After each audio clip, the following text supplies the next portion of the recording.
Freight Efficiency with NACFE's Mike Roth and Friends. In episode 82, we're joined by Ari Kahn. He's manager carbon-free transportation at RMI, where we talk about his views on the opportunities for zero-emission trucks, the differences in electrifying various classes of trucks, and the importance of getting the utility and transportation systems to work together. He also shares what he is most excited about when it comes to the truck electrification and what he sees as big challenges that need to be overcome. This is a good one, folks. Today we have joining us Ari Kahn. He's a manager in the carbon-free transportation group at RMI, of which I'm kind of a part of too, and I'm sure we'll get into that. Excited to have you on today, Ari.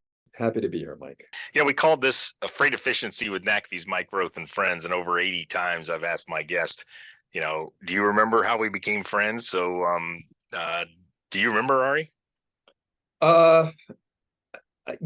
It's just been a continuous experience working with you over a year or so. I gotta say, having you welcome me into the NACFE fold when I was a month into my job at RMI during ACT, making sure I was sort of included. So I would say that is when we became friends. Yeah, and when you think about when we met, I read your resume and looked you up on LinkedIn before I'd ever met you. So I know Dave Mulaney and I were working on hiring, and you jumped out at us on paper. And then I can't remember if I interviewed you over the phone or not. Of course, that was in the middle of COVID, I'm sure.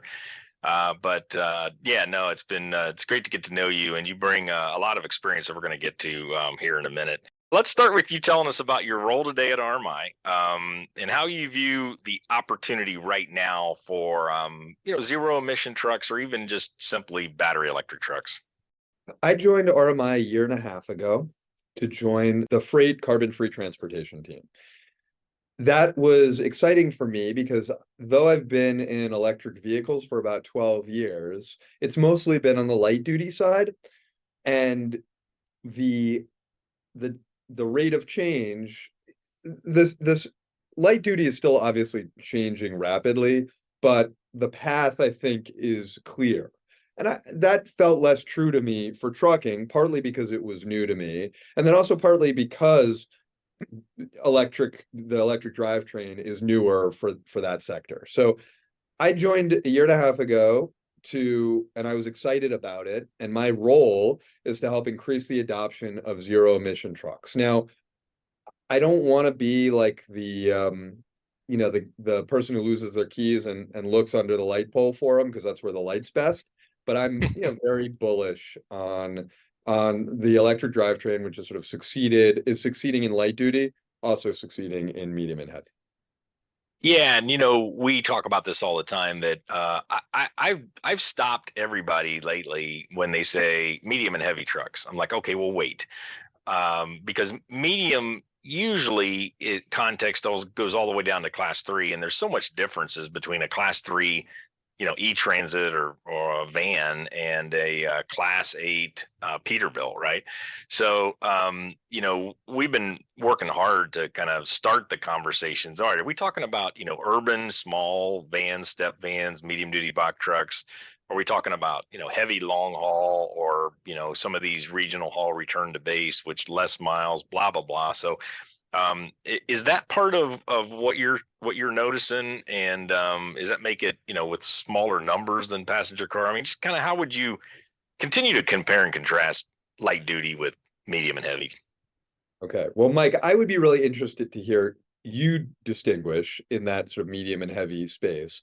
But I will say that a major difference. So I'll just take another step back and say, my history working on electric vehicles has been working for the city of New York, and then a small startup, and then Con Edison, which is New York's utility. So I tend to sort of view them electric first, from the electricity and energy side first, and then on the transportation side. And I think probably you have to do it equally. You have to be a switch hitter, think about those things 50-50. But nevertheless, that's sort of my background. So when I think of the difference, the spectrum of medium and heavy duty, I think about a Transit Connect that I think of the Run on Less. I think about us visiting the Frito-Lay facility, and those Transit Connects that are kind of like cars, at least from an electric perspective, and also a little bit from the drivetrain perspective and drivetrain and battery perspective. They're pretty small. They charge every couple of days, and they can charge on the same type of charger that you might have in your garage, an L2. So those are kind of more akin to a car. Then, but of course, also in the run were some big heavy duty trucks that were not drawing the same amount of energy as a car. They were drawing the same amount of energy as a skyscraper. And so that is how I try to sort of capture the incredible range in the medium and heavy duty space. I think that's really good. And when you think about the yin yang that we have to do here, I mean, we're joining up two big industries, the electricity grid and logistics and trucking, and it's we need people collaborating at all levels and in all companies that can get both of that. So before we get any farther, what makes you tick? When you think about sort of your goals professionally, and then kind of who you are and what makes up Ari Kahn. Will you tell us a little about yourself and how that fits into your work? I am by nature a techno optimist, right? So I want to have a clean environment and also the newest iPhone. And so that made electric vehicles very appealing, because you were getting amazing technology through efficiency and human ingenuity, and also creating a better environment. So I think that is why I was very lucky coming out of business school to get a job with the city creating their electric vehicle policy. And I've stuck with the industry because it checks a lot of boxes for me.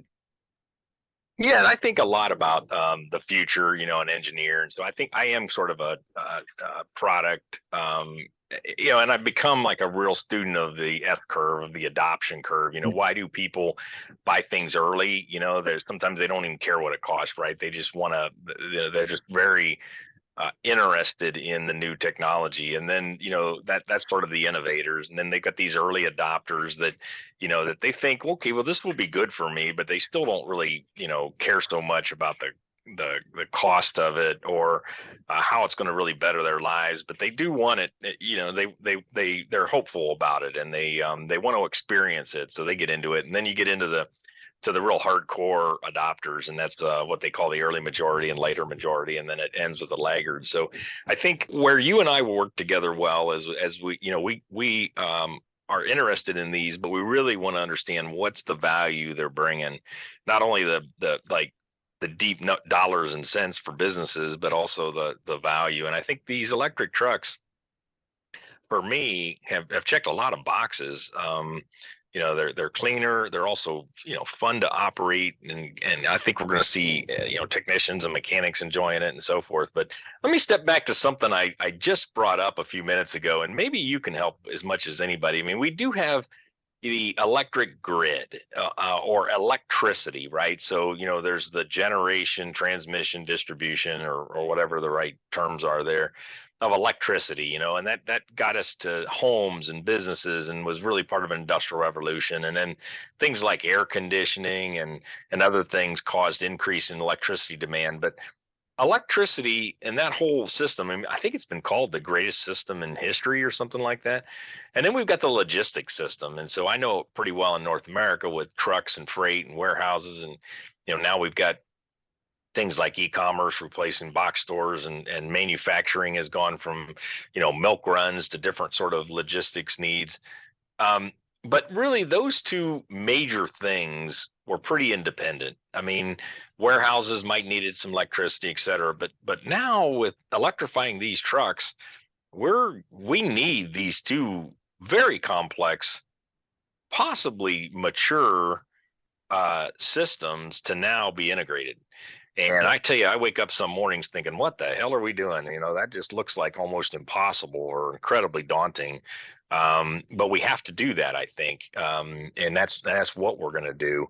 How would you comment on that? First of all, am I right there? And then maybe what are 2 or 3 or 4 things that are going to help us navigate this as we really get into it? The idea of the electric system being the greatest system ever invented, or I don't know, I guess ever implemented or realized, that makes a lot of sense to me. I really remember reading about Lyndon Johnson as a congressperson, and how one of his greatest he was forged as a legislator by bringing electricity to his Texas district during the Depression, and it changed lives. The area before electricity, there was something called the sad iron, right? And basically, people ironing their clothes once a week to, for church was just a grueling affair. Took hours, and caused burns, and caused people to age before their time. Just something as simple as ironing. And of course, electricity just eliminated that. So the electricity's capacity to have improved people's lives is I don't know, awe-inspiring. I had a former boss at the utility who was motivated every day by the idea that, like, electricity is life. And I saw his point. I understood it. So I agree that electricity is this incredibly important and I don't know, profound system. And we lose it during a storm. Here in the Midwest, we'll have thunderstorms and tornadoes, and other times we've got brownouts in different places, or fires. When we lose it, now, like the internet, of course, the internet's tied to electricity for a lot of the points here, but when we lose it, it's a big deal very quickly. So yeah, that's another measure of how important the whole electricity system is. And as we now put it onto cars and transportation, that feels like, I guess, daunting is the word that I come up with. Yeah. All right. So I heard from some interesting folks. I'll name drop FedEx and Prologis yesterday. They were on a panel, and they sort of brought up 2 points that I thought were sort of a challenge. And then also a caution. So the challenge was, we have to think about these systems together, right? We have to recognize that one truck, one let's say regional truck or long haul truck, knock on wood, with a giant battery, is also not only potentially sort of this V2G asset, but it's also an asset where you could charge you could top off your other vehicles in a lot. So we have to think about the vehicles being energy for each other, which was not something I had thought about before. And it shows you, like, it's a totally new multi-variable system. And then, of course, like, the caution is, I was actually talking to a regulator, a commissioner, and they were saying, we are getting a lot of customer complaints from people who've gone all in on electric, because suddenly grid reliability becomes more important for them, because it's not only the electricity for their lights and their fridge, but now it's the electricity for their stove and their car and their geothermal heating. And look, I've actually seen that in real life. I persuaded, or my in-laws humored me, and have gone all in, and they have 2 electric cars and a geothermal and they have geothermal heating, but now they're worried about when there's a blackout, if their pipes are going to freeze, and and you have to consider resiliency. So I think that the promise and the high stakes go up as you go all in on a certain energy.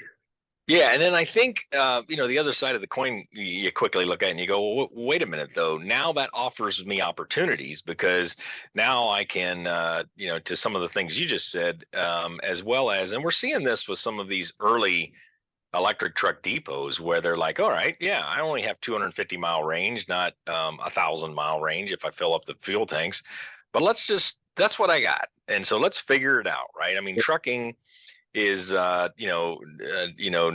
is not an option in trucking, right? I mean, we got to get the milk and the clothing and everything to the stores, and if we don't do that, we just don't do that. So the rules have changed. We have different tools to do the job, and then we figure it out. And I think by linking these systems, it actually opens up some opportunities too. Yeah, right on. I don't think what's nice is we don't have to sort of be perfect, you know, we don't have to be perfect immediately. We're just gonna sort of keep and you had mentioned the S curve earlier. I think we're seeing the S curve in action. You've introduced me to a lot of fleets that are part of NACV, and we see how they're just slowly getting better at every aspect of running their zero emission trucks. And they're putting in brain power and trying something, and if it works, great. And if it doesn't, they try something else. And I think that that's absolutely going to be true of the integration between the grid and the vehicles. Somebody's going to try charging, having their big regional truck be a partial source of energy for their smaller vehicles. And if it works, it's gonna catch on.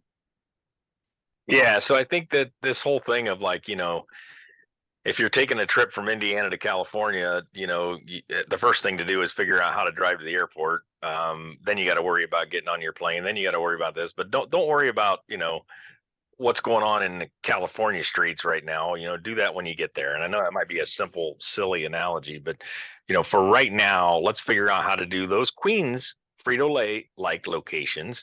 That'll help us with how we route these trucks around depots, how we figure out, do we do one charger per truck or two or three? And how do we pull in, back out? There's all these things that we have to figure out that we can start to learn in these smaller trucks with these simpler deployments that will lead us to the longer one, to the bigger ones, and the sort of the challenge there is we save the exhaust and fuel and money, on the long haul bigger trucks. But let's just kind of move one step at a time. So Mike, you just brought up this idea of the fleet sort of learning by doing and sort of bringing some of these sort of, tools and knowledge to the table in terms of routing, et cetera. I'm curious, what type of fleet do you think is going to be the most successful in this transition?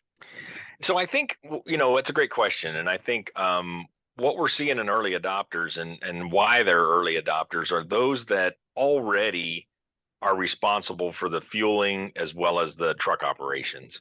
So in return to base trucking, whether that's an e-commerce bunch of vans going out and deliver to homes, or whether it's large trucks that go out and maybe drive 250 miles and deliver their freight and come back home. But these return to base companies, they've considered and many put in place fueling on site because it just helps the drivers. They don't have to drop at truck stops or public stations. So they have fuel lanes that for diesel now. So if you're already in the business of fueling your trucks at your site, this is not so foreign to go in and put in electric charging stations at those depots. And really many of these companies have considered or done that with natural gas.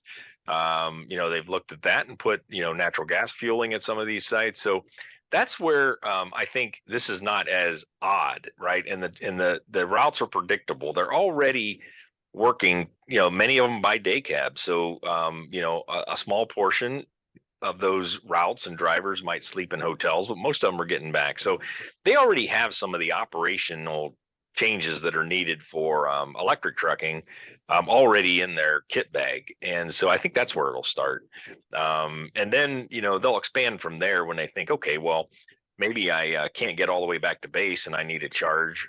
Where am I going to find that? Charging as a service, hubs will start to emerge that will support them in that. But that's how I see it going. Think about this a little bit, but what are your what are you most excited about with electric trucks in North America? Let's just confine it to battery electric trucks, and think about an answer that maybe isn't obvious to a lot of us. I think that electric trucks they